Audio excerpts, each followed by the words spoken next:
Break के बाद आपका फिर से आपका स्वागत। हम लोग चर्चा कर रहे हैं कि पाकिस्तान भारत में जिस तरीके से जासूसी कर रहा है, आखिर ये क्या संदेश देना चाहता है और कितनी बड़ी चुनौती है ऐसे जासूसी को रोकने के लिए। और हमारे पास खास मेहमान बने हुए हैं। यूपी के पूर्व डीजीपी विक्रम सिंह साहब हैं, पूर्व रॉ ऑफिसर RSN सिंह साहब हैं, साथ ही साथ एम्बेसडर वोरा हैं और शुभांकर मिश्रा भी हैं। आप सभी मेहमानों का एक बार फिर से स्वागत। डीजीपी साहब, विक्रम सिंह साहब, ये जो अभी बता रहे थे वोरा साहब कि किस तरह के लोग होते हैं जो आसानी से फंस जाते हैं, तो ऐसे लोगों को लोकल एडमिनिस्ट्रेशन की तरफ से मैपिंग कर पाना और लोकल एडमिनिस्ट्रेशन का आईबी के साथ या फिर इंटेलिजेंस एजेंसी के साथ कोऑर्डिनेशन बैठा पाना कितना इजी होता है? लक्ष्मण राज साहब, ये बिल्कुल आसान है और डूएबल है।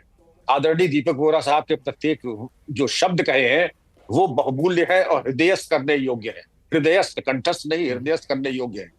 मनोवैज्ञानिक कमजोरी, क्षीणता, दुर्बलता को शिकार बनाना, इसी की ट्रेनिंग ISI करती है। और चाहे नरगिसपना, जिसको नार्सिज्म वोरा साहब कह रहे थे, हिंदी में उसको नरगिसपना कहते हैं। अब स्व प्रशंसा, जो कि मैं रिकग्नाइज हो जाऊं, वो मनोवैज्ञानिक कमजोरी या आर्थिक कमजोरी को उसको एड्रेस कर देना और हमारा एसेट बना लेना, यही काम होता है। अब आप ये देखें, पाकिस्तान एम्बेसी में मुझे तो इनवाइट मिला नहीं, ना जनरल सिन्हा साहब को मिला, ना RSN साहब को मिला, और एम्बेसीज ने सबने दिया। लेकिन पाकिस्तान एम्बेसी में इनविटेशन प्राप्त करने के लिए बड़े प्रयास करने पड़ते हैं, बड़े पापड़ बेलने पड़ते हैं। अगर कोई पापड़ बेल करके पाकिस्तान एम्बेसी में जा रहा है, हाई कमीशन में, इफ्तार पार्टी में या पाकिस्तान डे में, तो उस आदमी के ऊपर निगरानी होनी ही चाहिए।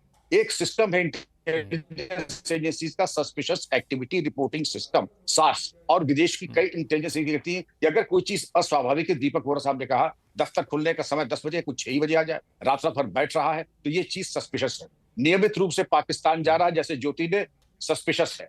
अकस्मात वो धनाढ्य हो गया है, ये सस्पिशियस है। अकस्मात उसकी भाव भंगिमा, पहनाव ओढ़ाव वो बदल गया है, ये सस्पिशियस है। तो ऐसे लोगों पर रडार, जो लोकल इंटेलिजेंस है, सेंट्रल इंटेलिजेंस है, ये लोग तो नजर रखते ही हैं, और इनकी पूरी सर्वेलेंस इलेक्ट्रॉनिक और फिजिकल सब कुछ की जाती है, और तभी ऐसे लोग चिन्हित किए जाते हैं।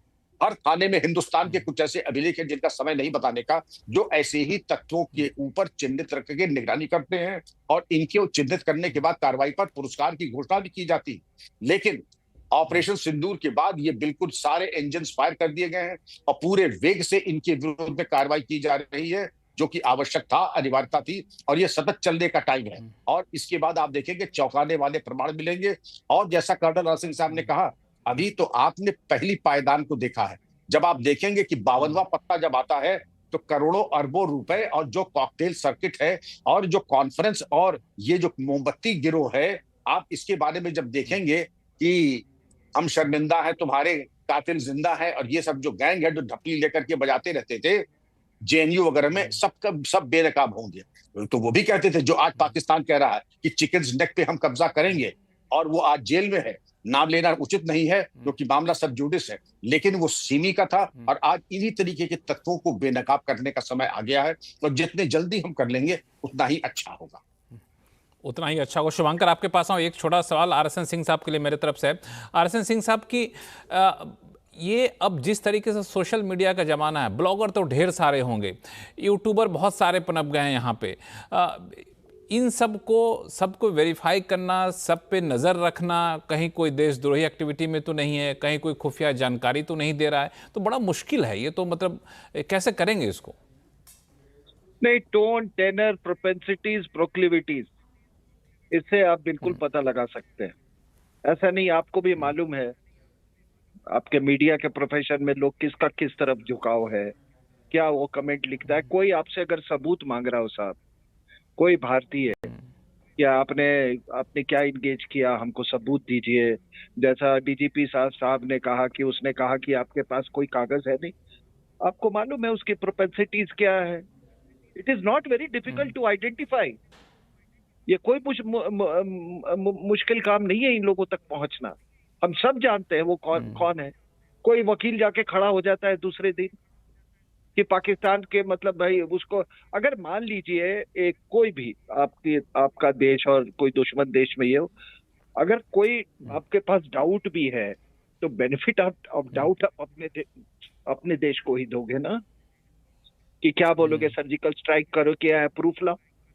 अगर ऐसे लोगों को तो मैं देशद्रोही मानता हूं, क्यों तुमको प्रूफ दे भाई? बेशक, बेशक। बालाकोट किया है, तो तुमको क्यों प्रूव दे? तुम्हारी क्या औकात है? What is your credibility? First prove your credibility. तो वही जो बिक्रम सिंह साहब ने जिसने बोला कि डॉक्यूमेंट्स का दे, तो तुम्हारी औकात क्या कि हम डॉक्यूमेंट्स हमारी दे? औकात के डॉक्यूमेंट तो दे। हम्म। बिल्कुल, उनके जो सवाल जवाब हैं, उनको जो कमेंट्स हैं, उनकी जो हरकतें हैं, उनके जरिए आप ऐसे लोगों को पकड़ के उन ऐसे लोगों पर नज़र आप रख सकते हैं। हालांकि इनकी संख्या लगातार बढ़ती जा रही है, लेकिन जिस तरीके से सॉफ्टवेयर है, सोशल मीडिया है, डिजिटल है, तो आप डिजिटल तरीके से फिल्टर लगा सकते हैं कि ऐसे कमेंट, ऐसे वर्डिंग जहाँ से आ रहे हैं उस पर उसको रेड अलर्ट किया जाए, उसको तुरंत में निशानदेही की जाए। शुभांकर। लक्ष्मण, देखिए, दो चीजें हैं इसमें। टू प्रॉन्ग्ड अप्रोच होना चाहिए। पहला तो हमें, जैसा कर्नल आरसीएन सिंह साहब ने कहा या विक्रम साहब ने कहा, कि आपको जो ये लोअर रैंक के ऑपरेटिव्स हैं, इनको पकड़ के या इनके काबू में आने से हमें बहुत खुश होने की जरूरत नहीं। हमें उनके ऊपर ध्यान रखना है जो ये अमन की आशा गैंग वाले लोग हैं, जो पाकिस्तान में जाकर वहां बोलते हैं कि भारत के प्रधानमंत्री को आप बदल दो। मैं मणिशंकर अय्यर जी की बात करूं, मैं बिल्कुल नाम ले रहा हूं।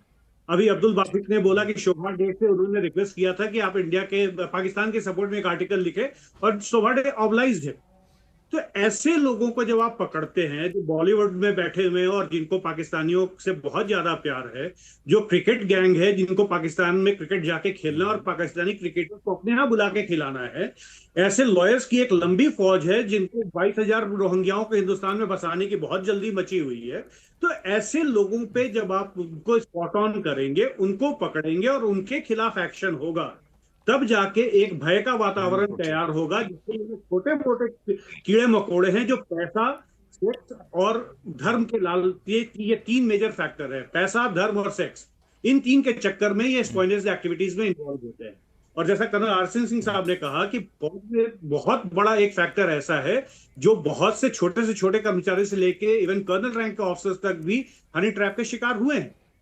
कारण यह है कि हम में से हर किसी के पास कभी ना कभी कोई ना कोई ऐसा कॉल आया है जो हमारे पास नहीं आना चाहिए।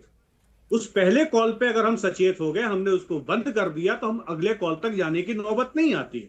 वहां से कोई पैसे के लिए, कोई फिजिकल लस्ट में और कोई धन के नाम पे फंसता है, और फंसने के बाद उनकी ये हालत होती है। सबसे बड़ा हमारा जो डीप स्टेट है, हमारे पाकिस्तान का तो डीप स्टेट हमारे यहाँ है। हम यूएस के डीप स्टेट और थर्ड वर्ल्ड के डीप स्टेट की चिंता बाद में करें, वो तो हमारा नुकसान करने के लिए बैठा ही हुआ है। जैसा जनरल सिन्हा साहब ने जाने के पहले इशारों में कहा कि ये आसिफ मुनीर है जिसको आज फील्ड मार्शल बना रहे, इससे पहले तो हाफिज सईद को फील्ड मार्शल बना देना चाहिए था। एक्चुअल कमांडर इन चीफ तो आर्मी का पाकिस्तान का वही है। हमको ये भी पूरे विश्व को ये बताना पड़ेगा कि पाकिस्तान आर्मी का इक्वली इंपॉर्टेंट पार्ट उनका जिहादी कोर है। उनके जो बाकी कोर हैं उसके अलावा उनका जिहादी कोर उतना ही इक्विवेलेंट और उतना ही इंपॉर्टेंट पार्ट है। और वो शायद फील्ड मार्शल उन्होंने ऑफिशियली उनको अनाउंस कर रखा है। उनके यहाँ सारे लश्कर और जेल के जो टेररिस्ट हैं वो equivalent to lieutenant general and major generals हैं। तभी तो वो लेफ्टिनेंट जनरल पीछे खड़ा होता है और एक जिहादी जो प्रोक्लेम्ड मतलब टेररिस्ट है वो नमाज अदा पढ़वा रहा होता है। जब तक हम पाकिस्तान पे हाँ बोलिए। यहाँ पे शुभांकर एक चीज़ मैं जोड़ना चाहूँगा कि पता नहीं, मैं 100% वाली बात जो है ना, सहमति 100% मैं देने में थोड़ा सा हिचकिचा रहा हूँ कि कोई अगर पाकिस्तान की तारीफ करता है या फिर भारत के खिलाफ, भारत के विरोध में बोलता है, भारत सरकार के विरोध में बोलता है, तो सिर्फ इस बिना पे कहना कि वो खुफियागिरी कर रहा है, जासूसी कर रहा है हमारे देश के खिलाफ, ये थोड़ा सा ज्यादती हो जाए। लक्ष्मण, मैं आपसे असहमत हूं। मैं इस मामले में कर्नल आरसीएन सिंह साहब की बात से पूरी तरह सहमत हूं। अगर मैं आपको एक घरेलू एग्जांपल देता हूं। आपकी पत्नी से लड़ाई हो जाती है और आपकी पत्नी के सपोर्ट में आपका दोस्त अगर बोल रहा होता है तो आप उसको क्या बोलेंगे? सीधी सी बात, मैं इससे ज्यादा खोल के नहीं बोल सकता। मेरा एक दीपक वोरा साहब, आप ही बीच में, हाँ, 2 मिनट दीजिए। मेरा एक दुश्मन मुल्क है जिसका घोषित एजेंडा मुझे बर्बाद करना, उसको गजवाए हिंद करना है, और उसके पक्ष में अगर खड़े होकर लोग बोल रहे हैं, इसका मतलब वो मेरे विपक्ष में है। इससे ज्यादा सिंपल A+A और A-B की बात है। नहीं, इसमें तो पक्ष विपक्ष अलग चीज है, जासूसी अलग चीज है। पक्ष विपक्ष अलग चीज है, जासूसी अलग चीज है। हम लक्ष्मण जी, लक्ष्मण जी, यही आपके माध्यम से मैं आपके दर्शकों को भी बताना चाहूंगा कि कई बार जाने अनजाने हम ऐसी जासूसी कर देते हैं कि हमें पता भी नहीं होता कि हम दुश्मन को क्या इंफॉर्मेशन दे रहे बिल्कुल हैं। एग्जैक्टली तो याद वही होगा मैं जिस जाना समय उसी पे मैं आना चाह रहा था, उसी पे मैं आना चाह रहा था दीपक समय वोरा ऑपरेशन साहब। सिंदूर चल रहा जाने था। अनजाने में कई बार लोग ऐसे काम कर जाते हैं, उन्हें पता भी नहीं होता कि ये हम जासूसी कर रहे हैं या फिर हम सामने वाले दुश्मन की मदद कर रहे हैं। लक्ष्मण, मैं सिर्फ मिश्रा 10 साहब, सेकंड लेना चाहूंगा, मुझे सिर्फ 10 सेकंड दीजिए। दीपक साहब, वोरा sorry, साहब मैं सिर्फ 10 सेकंड लेना चाहूंगा। दीपक वोरा साहब को बोलने दिया जाए।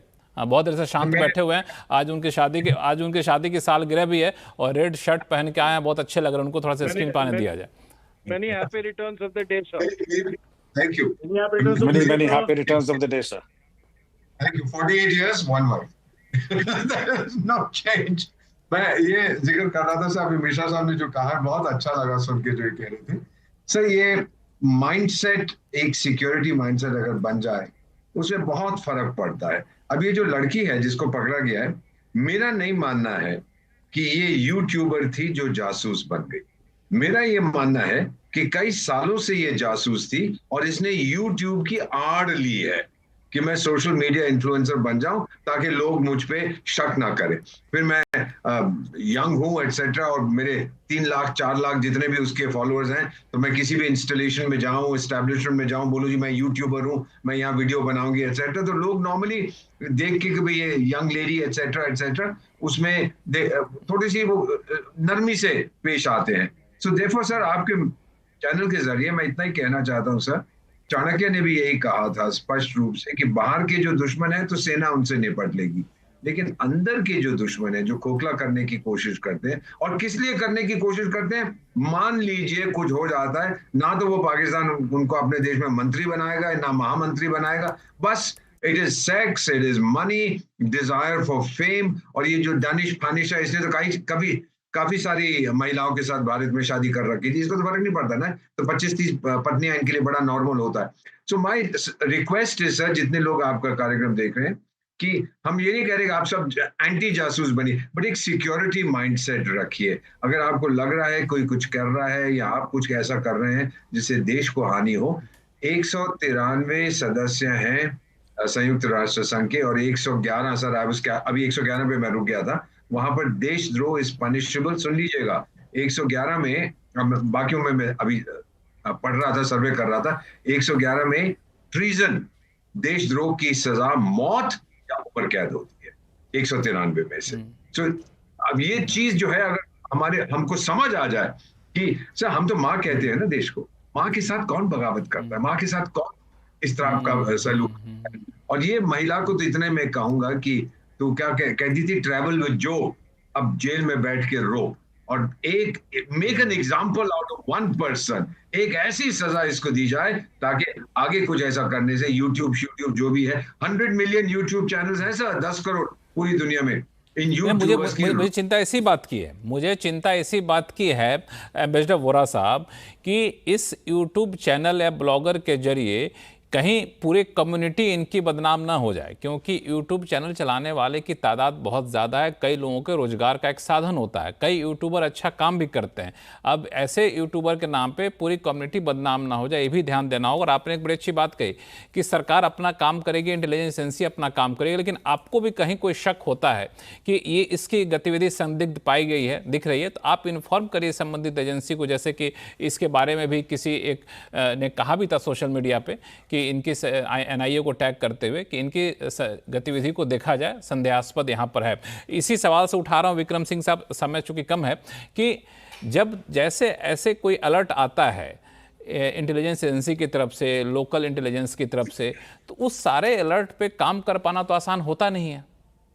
तो कई बार ये भी रहता कि हमने अलर्ट किया, सामने वाला ध्यान नहीं दिया, नहीं अलर्ट किया, हम या तो हमारे पास 2 विकल्प है कि इसको रूटीन में लेकर के पत्राचार करके हम अधीनस्थों को बात कर दें, अधीनस्थ अपने अधीनस्थ कर दें और मामले का पटाक्षेप हो जाए, 99% कुछ नहीं होगा। लेकिन गंभीरता पूर्वक अगर रोड मैप आपके पास है, अपने सूत्रों को सजग करें, जो संदिग्ध है, जो सस्पिशियस रोल है, जो एक्टिव है, उनको सर्वेलेंस में डालें, और अपनी फुट पेट्रोलिंग के साथ साथ ग्राउंड इंटेलिजेंस, फील्ड इंटेलिजेंस और इलेक्ट्रॉनिक इंटेलिजेंस और डिजिटल इंटेलिजेंस, इसके ऊपर हम काम करें। निश्चित जानिए, अगर आप 100 जगह जाल डालेंगे, आपको बहुत मुफीद जानकारी और मुफीद नतीजे जरूर आएंगे। और इसके साथ ही आप ये देखेंगे कि एक सूचना पे अगर आप वर्क करेंगे उससे 10 सूचना मिलती, 10 पे काम करेंगे तो 100 मिलेंगे, 100 पे करेंगे तो 1000 मिलेंगे। ये कितना है कि कितना गहरा आप खोदेंगे उतना ही ज्यादा परिणाम और उतने ही ज्यादा सकारात्मक रिजल्ट है। मैं कभी अपने जीवन में अपने को हताश या हारा हुआ नहीं माना। रिजल्ट वक्त से पहले और उम्मीद से ज्यादा आया और भारत सरकार को भी दिया। अलकायदा नंबर 2 भी दस्तयाब हुआ और जिसके ऊपर टारगेट किया रिजल्ट 99% नहीं 100%। लेकिन यही कि फिर फोकस और डेडिकेशन के साथ काम करना होगा, रूटीन में नहीं। फोकस और डेडिकेशन के साथ काम करना होगा। शुभंकर मिश्रा, क्लोजिंग कमेंट, 15 सेकंड बचे हुए हमारे पास सिर्फ।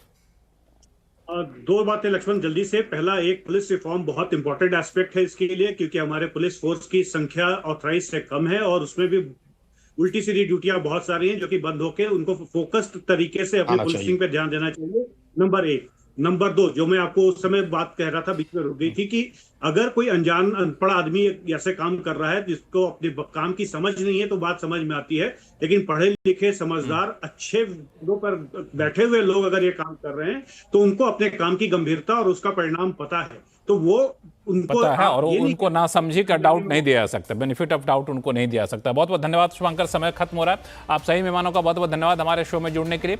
आवाज अड्डा में फिलहाल इतना ही। देखते रहिए CNBC आवाज। नमस्कार।